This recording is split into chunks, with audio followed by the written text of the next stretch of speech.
guys, today I wanted to talk about eating on the paleo diet if you're on a budget. The first thing I'm going to say about this diet is that it is more expensive than eating regular food because grains are so cheap and the paleo diet basically doesn't involve eating any grains at all. You'll be eating more fresh fruit and vegetables and more meat as a result of being on the paleo diet, plus kind of expensive stuff like nuts and seeds and berries. So essentially there's no getting around the fact that you're going to have to spend a little bit more. However, I think that the health benefits that you get as a result of being on the diet are definitely worth the setback of not being able to just buy bread and eat that for most of your meals. That said, there are a lot of diets that are way more expensive than the paleo diet, and I've got a few ideas that will hopefully help you in the wallet department. The first one is not to eat too much meat. I know that the paleo diet and the primal diets both recommend that you eat a lot of fresh meat. However, your wallet does not recommend that. Meat is expensive, and if you're buying prime cuts and eating meat 2 or 3 times a day, then you're definitely going to blow your budget out, and it's probably not a good idea. I would recommend buying more unusual cuts of meat if possible. There are different kinds of cuts that are different prices, and if you go to a real butcher and ask him for something that's maybe a cheaper version of this sirloin steak or a cheaper version of this T-bone, he will or she will definitely be able to help you out and get you something that's less pricey but probably just as tasty. A lot of weird cuts of meat you might have to Google to find out what recipes are best for those, but I think that if you're avoiding the really prime cuts, then you're definitely avoiding the majority of the expense in terms of eating meat. Another recommendation is to learn how to make stock.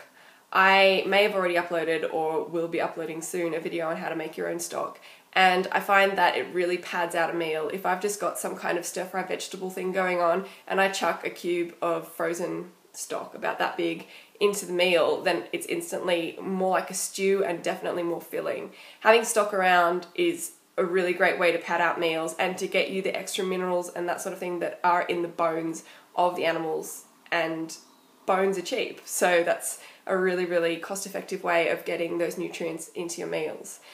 Another thing is to cook with offal. Start out with things like chicken liver, which are the least scariest out of all the offals, unless you have a particular recipe that you remember from your childhood that you still kind of like or you haven't had in ages. Offal is really cheap. You can get a great big pat of meat, basically like this sort of size, for $2 or $3 if you know where to go, and that's because it's not very popular these days.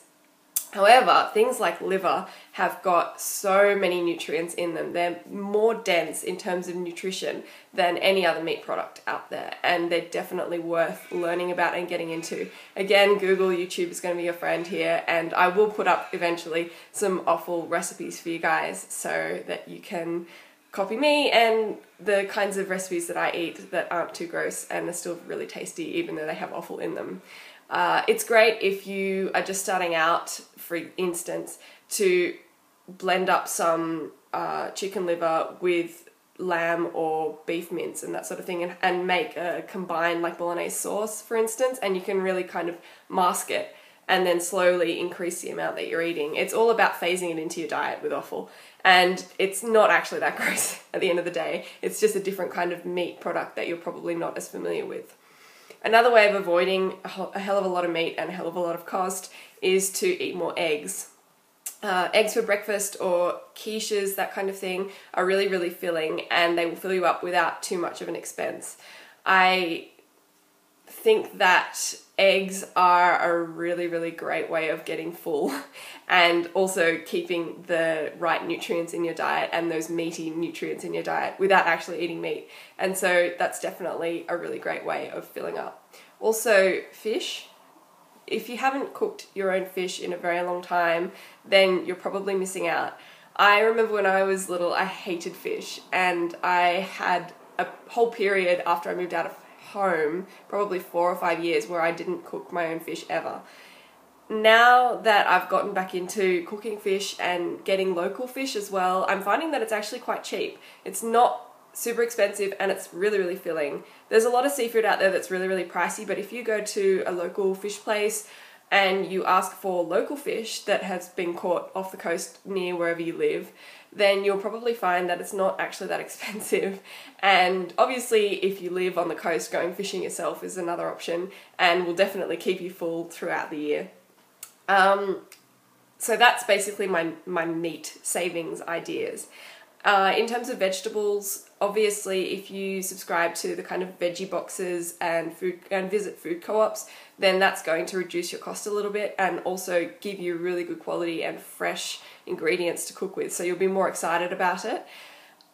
With vegetables, they're not that expensive anyway. If you eat a whole lot of vegetables, you will find that you're not spending as much money. Veggies are a great way of filling up, and there are different veggies that will keep you really full throughout the day. Stuff like sweet potatoes and bananas and pumpkins and those kind of carb-rich vegetables obviously will keep you very full.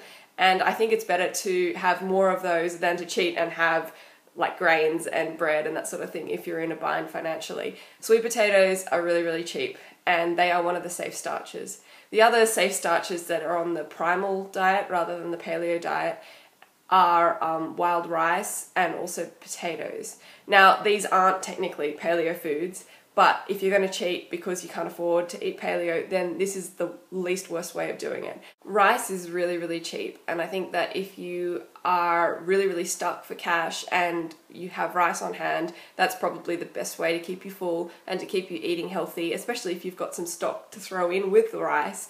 Then you're going to have a fairly nutritious meal that's minimally bad for you. And potatoes as well are really, really easy to grow for yourself and aren't too bad.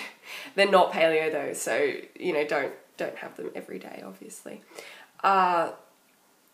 Also, growing your own vegetables is a good idea. I think that this isn't so much a savings option rather than a way to get better quality ingredients. For instance, if you're growing your own eggplants or zucchinis, or you're growing your own capsicums or tomatoes, you'll find that the amount of effort that you're putting in probably won't pay for itself, but you'll be getting amazing organic and fresh vegetables, and that's a really cool thing. And obviously if you're really good at it, unlike me, then you might be able to save some money as well. The real cost savers in terms of growing your own are herbs and spices. So having a thyme bush or having, you know, edible herbs and spices growing in your garden is definitely a really, really good way of saving money, because you will make so much of it and you'll have such tasty food and it's all free, and that's really cool. Also, I think that growing your own berries is a really good idea. If you look up your information about where you live and the climate that different types of berries live in, like for instance, strawberries prefer a warmer climate to things like blackberries or raspberries, and then things like blueberries like a cooler climate, then you can there's probably something in that range of berries that you'll be able to grow at home or in a greenhouse or indoors under a window. I think that if you grow berries, they will multiply if they are happy, and they don't take a whole lot of effort, and a punnet of fresh berries, organic ones, can be $6 to $8 and you'll be able to go and pick them for free, and that's a really, really awesome way of saving money. Obviously fruit trees and like larger plants that grow a lot of crops on them are really, really good, like lemon trees, orange trees, apple trees. I mean, you guys have seen how many apples and oranges will grow on one tree, and you will have so much food you won't know what to do with it. So that's those are basically the best things that you can grow for yourself in order to save money. The other really, really important and really big cost saver that I use all the time is I don't tend to buy processed foods. There are a lot of paleo and primal processed foods that are very, very expensive. There's things like Primal Crunch, which is available where I live in Australia, which is so, so tasty, but it's basically just a muesli that I can mix myself for a quarter of the price. Doing things like getting your own almond milk, making your own coconut milk is going to reduce the cost of your diet massively. I cannot express how much money you will save if you start making your own and cooking your own things like this. For instance, here in Australia, a muesli bar costs about $20 a kilo, which is not cheap, and it's not paleo either. Whereas if you're making your own, you can just buy the fresh nuts and that sort of thing, and it'll be $5–10 a kilo to pad out like a muesli or granola bar equivalent that you have cooked yourself, and you know exactly what's inside that recipe and what is inside that final product. Try and avoid buying processed things. Make your own stuff.